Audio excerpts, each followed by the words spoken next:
Well, for the inspiration of the goddess of good and the goddess of evil in Hazbin Hotel, I think the best place to look is actually in Zoroastrianism. Zoroastrianism is considered to be the first monotheistic religion predating Judaism, with the Jewish people believed to go from monolatry, or the worship of one god in a larger pantheon, over to true monotheism thanks to the inspiration from Zoroastrianism. In Zoroastrianism, there's a lot of difference between the earlier texts and the later texts, but it's in this later 9th century text that I don't want to pronounce that we find the more succinct descriptions of the gods of good and the god of evil in their dualistic cosmology. And through that, I think we can see how Hazbin Hotel is going to end on a thematic level. In this quote, it says, "It is declared that Ormazd is supreme in omniscience and goodness, and unrivaled in splendor. The region of light is the place of Ormazd, which they call endless light, and the omniscience and goodness of the unrivaled Ormazd is what they call revelation." So here they establish that the entirety of the creation is the god of light Ormazd. That god as a whole is omniscient and all-powerful, but what exactly is the spirit of darkness then?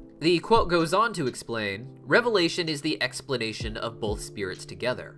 One is he who is independent of unlimited time, because Ormazd and his region, religion, and time of Ormazd were and are and ever will be." So far we got the idea of Ormazd, who is essentially the goddess of light that we see in Hazbin Hotel.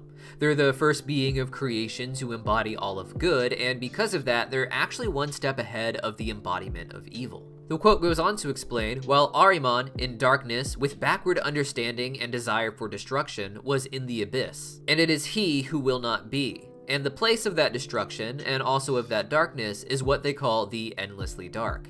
And between them, as in the god of dark and the god of light, was an empty space. That is what they call air, in which is now their meeting.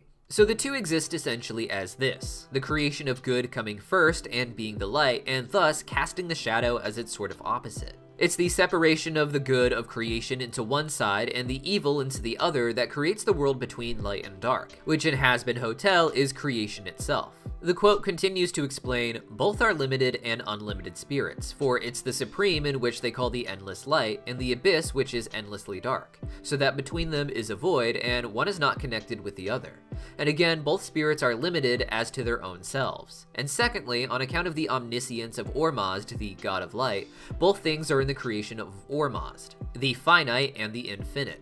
For this they know is that which is the covenant of both spirits." So good and evil again are essentially the same force being separated from one another, and thus good inevitably becomes the leading spirit, the one who ultimately controls the darkness, and yet darkness still exists for light to illuminate it. The quote continues again, "And again, the complete sovereignty of the creatures of Ormazd is the future existence, and that also is unlimited forever and everlasting, and the creatures of Ahriman will perish at the time when the future existence occurs, and that also is eternity." So here, it basically says that because the good side of God knows all, it knows that it will achieve its goal while the dark side will fail. Or rather, as the light goddess rises, the dark shadow falls to mirror it, and that leads to the plan for the god of good, both in Zoroastrianism and in Hazbin Hotel. The quote continues to explain that Ormazd, through omniscience, knew that Ahriman exists, and whatever he schemes, he infuses with malice and greediness till the end.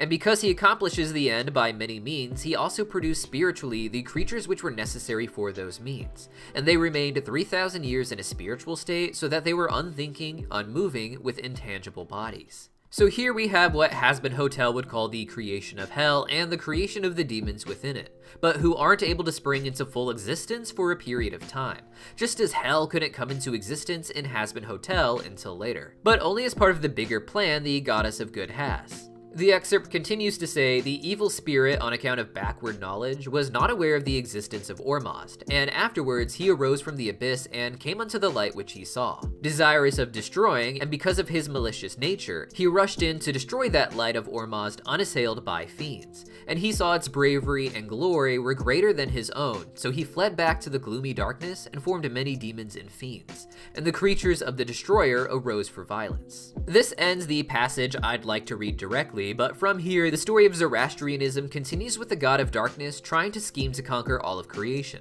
not realizing that creation itself was just a trap made by Ormazd so that the god of darkness could be defeated on that plane. The same logic is likely true for Hazbin Hotel, with the goddess of light creating the earth and saying she didn't want evil to get in, specifically so that evil would try to get in and eventually be destroyed.